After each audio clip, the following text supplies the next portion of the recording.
Associate bank હતી પણ પછી એમાં મર્જ થઈ ગઈ.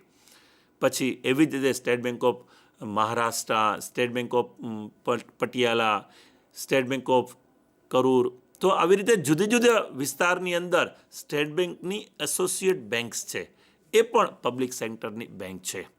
પછી છે નેશનલાઇઝ બેંક. આવી નેશનલાઇઝ બેંકની અંદર 14 બેંક જે 19 જુલાઈ 1969ની અંદર નેશનલાઇઝ કરવામાં આવી, એટલે કે રાષ્ટ્રીયકૃત બેંકમાં કન્વર્ટ કરવામાં આવી, અને 6 બેંક 15 એપ્રિલ 1980ના રાષ્ટ્રીયકૃત બેંક તરીકે જાહેર કરવામાં આવી.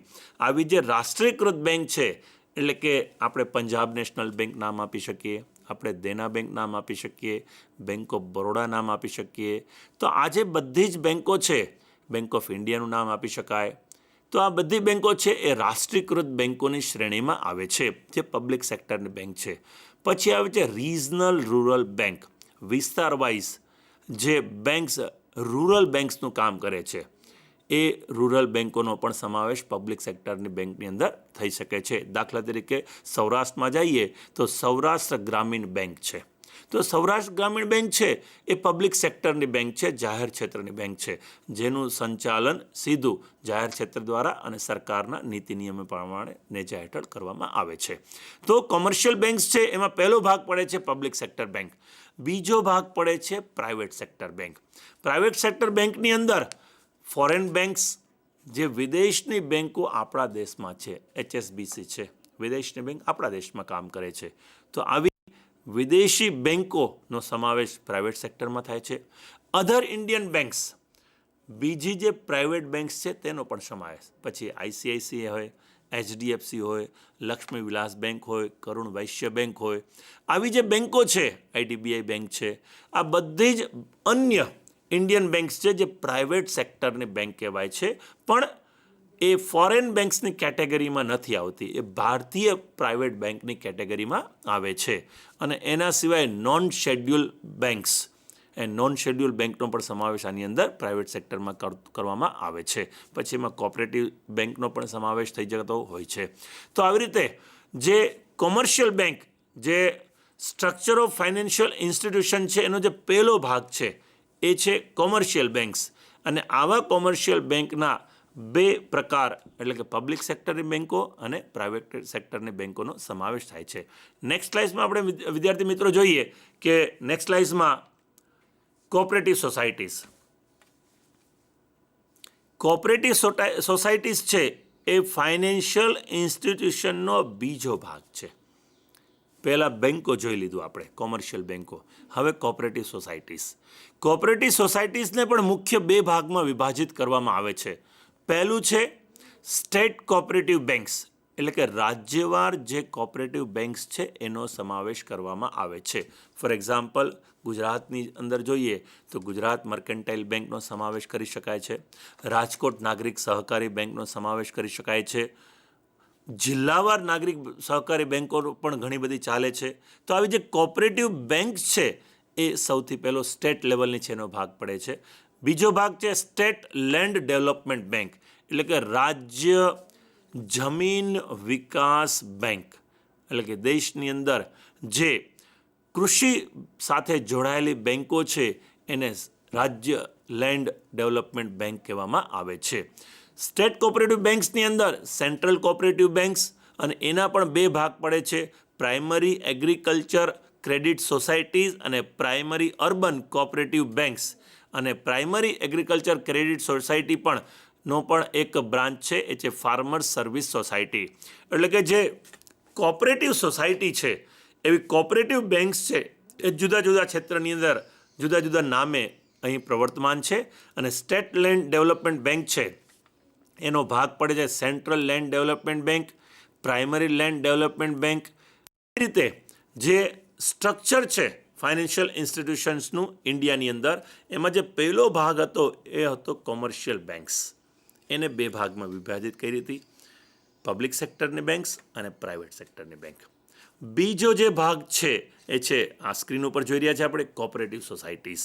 એટલે કે જે બધી જ કોઓપરેટિવ સોસાયટીઓ છે એ સામાન્ય રીતે કોઓપરેટિવ સોસાયટીઓ એ રાજ્ય સ્તરની અથવા જિલ્લા સ્તરની હોય છે અને સામાન્ય રીતે એનું કામ જે નાના ઉદ્યોગોને, ખેડૂતોને, કૃષિને અથવા નાની લોન, નાની બચતોને પ્રોત્સાહન આપવાનું હોય છે, એવું કાર્ય આવી સ્ટેટ લેવલની કોઓપરેટિવ બેંક્સ અથવા સોસાયટીઝ કરતી હોય છે. આ બીજો ભાગ પડે છે. ત્રીજો ભાગ હવે જોઈએ તો અધર ઇન્સ્ટિટ્યુશન્સ. વિદ્યાર્થી મિત્રો, 3 બાબત મેં સમજાવેલી હતી. આરબીઆઈના નેજા હેઠળ 3 પ્રકારની નાણાકીય સંસ્થાઓ, જેમાં પહેલું હતું કોમર્શિયલ બેંક્સ, બીજું હતું કોઓપરેટિવ સોસાયટીઝ અથવા કોઓપરેટિવ બેંક્સ અને ત્રીજું હતું અધર ઇન્સ્ટિટ્યુશન્સ, અન્ય સંસ્થાઓ. આ અન્ય સંસ્થાઓને પણ હવે વિદ્યાર્થી મિત્રો 3 ભાગમાં વિભાજિત કરવામાં આવે છે. એમાં પહેલો ભાગ છે ગવર્મેન્ટ, એટલે કે સરકારી સંસ્થાઓ, સરકાર હસ્તગતની સંસ્થાઓ, સરકારના સીધા નેજા હેઠળની સંસ્થાઓ. બીજું છે પબ્લિક સેક્ટર, એટલે કે જાહેર ક્ષેત્રની, અને ત્રીજું છે પ્રાઇવેટ સેક્ટર. અહીં ગવર્મેન્ટ અને પબ્લિક સેક્ટરમાં શું ફેર પડે? તો ગવર્મેન્ટની અંદર જે સંસ્થા હોય એ સીધું ગવર્મેન્ટના જ નિયમ હેઠળ ચાલે છે અને ગવર્મેન્ટ દ્વારા સંચાલિત છે. જ્યારે કે પબ્લિક સેક્ટર છે એ ગવર્મેન્ટ દ્વારા સંચાલિત નથી, પણ જાહેર ક્ષેત્રના લોકો દ્વારા અથવા સંસ્થા દ્વારા જે સરકાર સાથે જોડાયેલી છે એવા પબ્લિક સેક્ટર છે. અને ત્રીજો પ્રાઇવેટ, એટલે કે સંપૂર્ણપણે ખાનગી ક્ષેત્ર છે, એ ખાનગી પ્રકારની ઇન્સ્ટિટ્યુશન. આ ત્રણેયને આપણે વિસ્તારવાર જોઈએ. ગવર્મેન્ટની પણ શું છે, કઈ કઈ સંસ્થાઓ છે, પબ્લિક સેક્ટરમાં કઈ છે અને પ્રાઇવેટ સેક્ટરમાં કઈ છે, એને જોવાનો પ્રયત્ન કરીએ. સૌથી પહેલાં આપણે સ્ક્રીન ઉપર જોઈ રહ્યા છીએ ગવર્મેન્ટ ઇન્સ્ટિટ્યુશન્સ, એટલે કે સરકારી સંસ્થાઓ. સરકારી સંસ્થાઓમાં સૌથી પહેલું છે નેશનલ સેવિંગ કોર્પોરેશન, બીજી સંસ્થા છે પોસ્ટ ઓફિસ સેવિંગ બેંક અને ત્રીજું છે એમ્પ્લોઈઝ પ્રોવિડન્ટ ફંડ EPF. ઘણીવાર આપણે છાપામાં વાંચતા હોઈએ છીએ કે દિલ્હીની અંદર મિટિંગ મળી અને EPF છે, એમ્પ્લોઈઝ પ્રોવિડન્ટ ફંડ છે, એના વ્યાજના દરમાં ઘટાડો કરવાનો પ્રયત્ન થયો. તરત જ ઉહાપો થયો અને વ્યાજના દર એમનેમ રાખવામાં આવ્યા. દેશની અંદર નોકરિયાત વર્ગના નાના રોકાણ જે પ્રોવિડન્ટ ફંડના સ્વરૂપમાં હોય છે એ બચત છે અને આવું નાણું ખૂબ પુષ્કળ પ્રમાણમાં હોય છે અને જે સીધું ગવર્મેન્ટના જ તાબામાં હોય છે. આવા નાણાં ઉપર વળતર એટલે કે વ્યાજ ચૂકવવામાં આવતું હોય છે. એ વ્યાજમાં 0.01 અથવા 0.1નો પણ જો ફેર પડે ને તો ઘણો બધો લાંબો વ્યાજની રકમમાં ફેર પડતો હોય છે. ત્યારે એ સીધી રોકાણકારોને અસર કરે છે વિદ્યાર્થી મિત્રો. પણ આ 3 સંસ્થાઓ એવી છે જે અધર ઇન્સ્ટિટ્યુશનમાં સીધી સરકારના નેજા હેઠળ ચાલતી સંસ્થાઓ છે. ફરીથી કહી દઉં, national saving corporations, post office saving bank અને EPF એમ્પ્લોઈઝ પ્રોવિડન્ટ ફંડ. હવે બીજા પ્રકારનું આપણે જોઈએ તો આવે છે એની અંદર પબ્લિક સેક્ટર. પબ્લિક સેક્ટર એટલે કે જાહેર ક્ષેત્રની સંસ્થાઓ આવશે. એક પછી એક સંસ્થા જોઈએ તો સૌથી પહેલી છે LIC. આપ સૌ જાણો છો કે જિંદગી કે સાથ ભી ઓર જિંદગી કે બાદ ભી, life insurance corporation of India, ભારતીય જીવન વીમા નિગમ, દેશની રોકાણ કરવા માટે, બચત વૃદ્ધિ કરવા માટે અને પોતાની સુરક્ષા માટે, આર્થિક સુરક્ષા માટે જે વચન આપે છે એવી LIC પબ્લિક સેક્ટરની એ મોટામાં મોટી સંસ્થા છે. પછી છે GIC, general insurance company. Mediclaim વીમા પોલિસી આપણે જાણીએ જ છીએ. હા, બીમાર પડીએ, માંદા પડીએ, હોસ્પિટલમાં જાય, એનો ખર્ચો આપણે ન ભોગવવો પડે એટલે મેડિક્લેમ ઇન્સ્યોરન્સ લેવામાં આવે છે. વાહનોના વીમા લેવામાં આવે છે, ઘરના વીમા લેવામાં આવે છે. આ બધું જ ઇન્સ્યોરન્સ એ GIC જનરલ ઇન્સ્યોરન્સ દ્વારા હોય છે. એટલે કે અહીં પણ બચતોને રોકાણમાં કન્વર્ટ કરવાનો પ્રયત્ન કરવામાં આવે છે અને આ પણ જાહેર ક્ષેત્રની સંસ્થા છે. દેશની અંદર જાહેર ક્ષેત્રની ત્રીજી મોટી સંસ્થા જેમાં સીધું રોકાણ થાય છે એ છે UTI, unit trust of India. યુનિટો દ્વારા તમારા યુનિટોને એ શેર બજારમાં રોકાણ કરે છે અને એવા યુનિટો દ્વારા તમને વળતર આપવાનો પ્રયત્ન કરે છે. અને આવા યુનિટોમાં રોકાણ કરીએ તો બચત ઉપર વ્યાજ પણ મળે છે અને ઘણીવાર આવા યુનિટોમાં એ લોકોએ યુલિપ એટલે કે અહીં લાઈફ ઇન્સ્યોરન્સને પણ અહીં જોડવાનો પ્રયત્ન કરે છે. બચત અને ઇન્સ્યોરન્સ બંનેને ભેગું કરવાનો પ્રયત્ન કરે છે. આ યુટીઆઈ પણ એવી એક મોટી સંસ્થા છે. પછી આવે છે DICGC, ECGC, Exim bank, export import bank. દેશમાં માલ લાવવો હોય, દેશની બહાર માલ મોકલવો હોય તો એવા સમયમાં એક્ઝિમ બેંક આપને ચોક્કસ ઉપયોગી થાય છે. આઈસીઆઈસી બેંકનું નામ આપ સૌએ સાંભળેલું છે. પબ્લિક સેક્ટરની એક મોટામાં મોટી બેંકોમાંથી એક છે આઈસીઆઈસી બેંક. પછી IDBI, IFCI, IIBI, NABARD, SFCs, SIDCs, AFC, SIDBI, SEBI, stock exchange board of India. દેશની અંદર રોકાણકારના નાણાંને શેરમાં કન્વર્ટ કરવા માટે અને શેર બજારને રેગ્યુલેટ કરવા માટેની જે મોટામાં મોટી પબ્લિક સેક્ટરની જે સંસ્થા છે એ છે સેબી. અને આવી સેબીની અંદર રોકાણ કરનાર પોતાના નાણાંને સેફ સાથે રોકાણ કરી શકે છે. એવા રેગ્યુલેશન સેબી દ્વારા બનાવવામાં આવે છે. ધેન એસટીસીઆઈ અને આઈઆઈટીબી. આવી રીતે પબ્લિક સેક્ટરની અંદર આ ઘણી બધી આનાથી પણ વધારે લાંબી લાઈન હોઈ શકે છે પબ્લિક સેક્ટરની જે ઇન્સ્ટિટ્યુશન છે એમાં. પણ આપણા દેશની અંદર જે મુખ્ય આ પબ્લિક સેક્ટરની જે સંસ્થાઓ છે એની આ યાદી છે. હવે છેલ્લો ભાગ આની અંદર જોઈએ તો કે પ્રાઇવેટ સેક્ટર. પ્રાઇવેટ સેક્ટરની અંદર સૌથી પહેલાં આવે છે ચીટ ફંડ્સ અને નિધિસ. સામાન્ય રીતે પિયરલેસ કંપની એક સમયે ભારત દેશમાં બહુ મોટું નામ હતું. તો આવી જે ચીટફંડ કંપનીઓ છે કે નિધિસ કંપનીઓ છે એ જુદા જુદા નામ હેઠળ જુદા જુદા પ્રકારનું નાનું એવું રોકાણ લોકો પાસેથીને વસૂલ કરવાનો પ્રયત્ન કરે છે. કોઈ પણ સંસ્થાના નામ સાથે નહીં, પણ સામાન્ય રીતે આવી સંસ્થાઓ જ્યારે પોતાની ક્રેડિટ ઊભી કરે છે તો જ એમાં નાણાં પ્રાપ્ત થતા હોય છે. સામાન્ય રીતે આવી સંસ્થાઓ એ રાજ્યવાર પોતપોતાના વિસ્તારવાર વધારે હોય છે. પછી છે corporate bodies, hire purchase companies, investment companies, merchant bank, lending companies, stock exchange, finance companies, credit rating agencies, then depositories, insurance and mutual funds. આ પ્રાઇવેટ સેક્ટરની અંદર જે જુદી જુદી સંસ્થાઓ છે, ફાઇનાન્શિયલ ઇન્સ્ટિટ્યુશન્સ છે, એ બધી ફાઇનાન્શિયલ ઇન્સ્ટિટ્યુશનની યાદી છે. નેક્સ્ટ જોઈએ હવે ક્લાસિફિકેશન.